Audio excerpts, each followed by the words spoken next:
Hi. Hello. Hey. How's it going? Good, how are you? Good. What's your name? Emily. I'm Josh. Hi.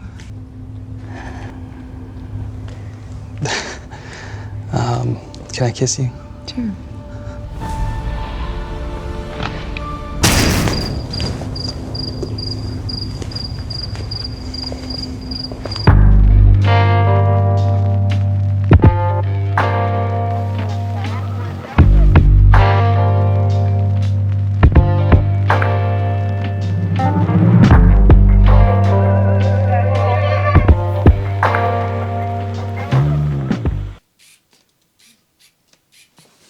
See, there was a time back when I was around middle school.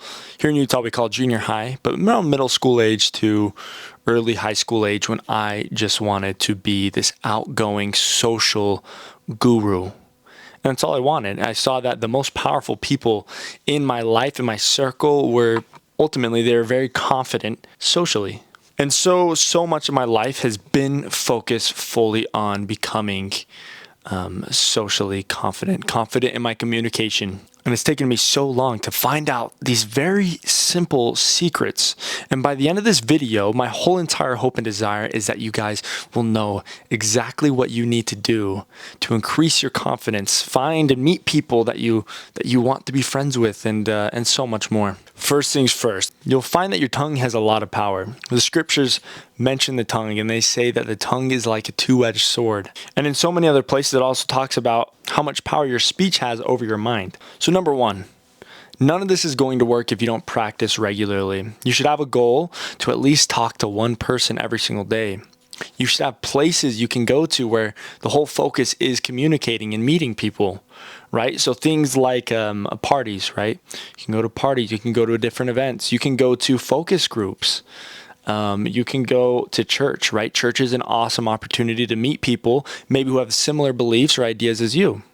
You can do this at work. You can do this in any situation you possibly can. And I'd say one of the best jobs you can have in this situation is anything in the sales world, because in sales, your whole entire focus is to communicate and build relationships. Needless to say, that doesn't mean this is like an easy thing, right? I found that when I was in sales, a lot of my time was spent, sadly, getting to know people and what they do, right?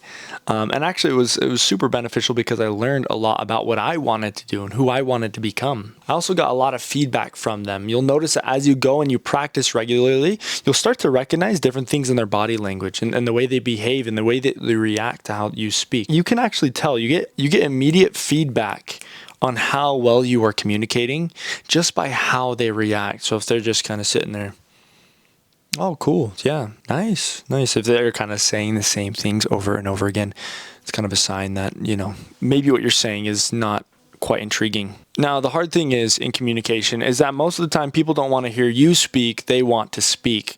So most of communication in that sense, as you're practicing, you'll find it's all about listening, right?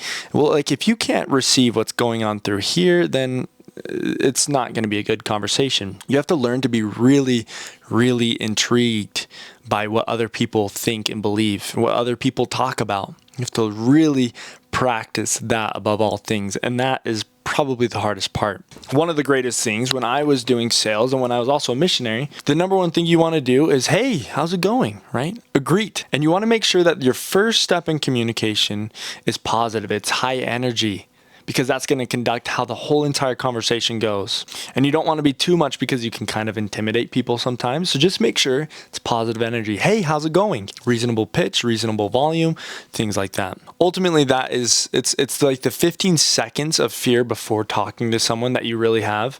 It's not like the conversation is really going to be that bad. It's those few seconds before that's so nerve-wracking. As much as I hate to admit it, I had a lot of social anxiety, and I was what you would probably call an introvert. Not because that was naturally how I was. I just kind of developed that probably from things like school.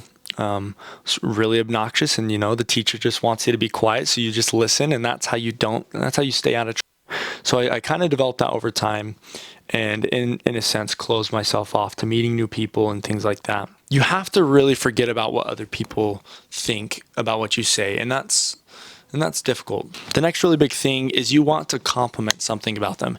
Hey, I really like those shoes. Or, hey, where'd you get that jacket? Or, oh, what is that? Is that Spider-Man on your keychain? Tell me about that. Are you a fan of Spider-Man too? Because I love Marvel, right? You can pull things like that and they will get talking. You don't even have to do the work. They will just talk and talk and talk and talk. It's one of the number one keys to charisma. And suddenly it doesn't really matter what you put in, right? As long as you respond well, you ask great questions about it. Don't stress so much that you feel like you have to continue this conversation. Oh, what else can I say about Spider-Man? Or what else can I say about these shoes? Oh, crap. Well, whenever you know it's right to leave the conversation, you can. If you want to continue communicating with them, get their phone number, get their social media. Hey, I'd really like to talk to you more. You seem really interesting. Just takes a lot of practice. It doesn't all just work right from the beginning. It takes a while. The next really big thing, again, I kind of mentioned this a little bit, but focus on body language, not just on theirs, but in the second point, focusing on your own body language, right? When you approach a conversation, you want to make sure you've got great posture. This is something I'm horrible about, right? So stand up straight, head back, shoulders back, right? What's really cool about this, there's something about our nervous systems. And they've studied this in a lot of other animals like lobsters. You'll find that lobsters, whenever they win a fight, their shoulders kind of go back, their heads go back, and suddenly they start attracting things, opportunities, women, they attract all of these different things. But the lobsters who lose the fight, they kind of curl up in a ball. What do you see when someone's depressed? They kind of curl up. They kind of close themselves off. They maybe fold their arms. Nobody wants to communicate with you when you fold your arms. That's the number one issue. If you put your hands in your pocket, you disable yourself. These things, closing yourself off like that, when not making eye contact, looking kind of angry, a lot of people do that at the gym. Make sure you've always got kind of a light smile, right? Make sure you're confident, you're positive. Things like this also are attributed through the way you dress, the way you groom yourself. If you're not clean, if you don't smell well, if your teeth aren't brushed, right? Those things are going to give you all the confidence you need in a conversation. The last thing you want is to be in the middle of a conversation and be like, oh, does my breath smell? Or what are they looking at? Do I have something on my face? It's horrible.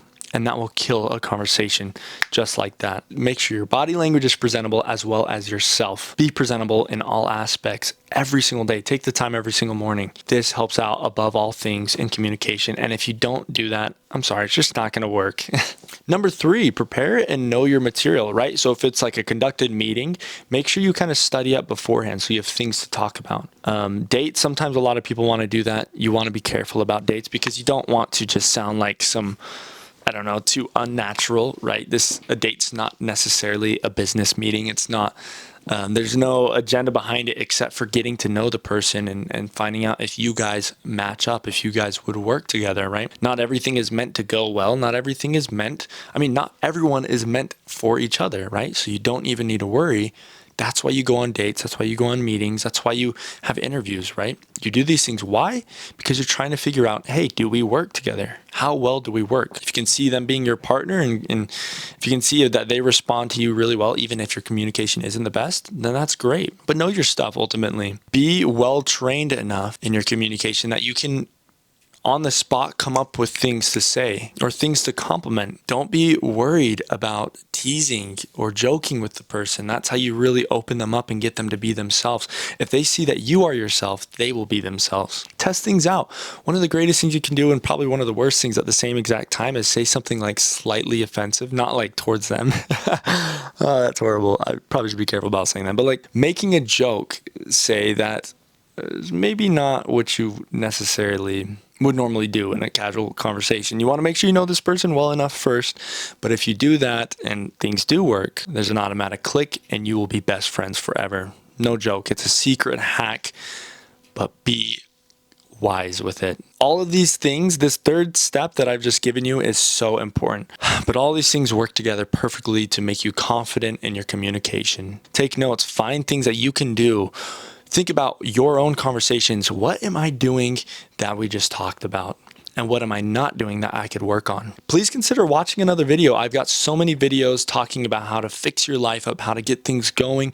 I also have plenty more that are going to teach you how to be more confident, right? And I'm also coming out with more every single day. In fact, I'm probably in the process of making one about how you can continue this confidence pursuit, if you could say. Make sure you check out the description below. I'm working on a Discord group for people to keep each other accountable, to make good friends, make some positive friends. This is an awesome opportunity to meet up, communicate, and to learn. And I hope you guys enjoyed this video, and I'll see you in the next one.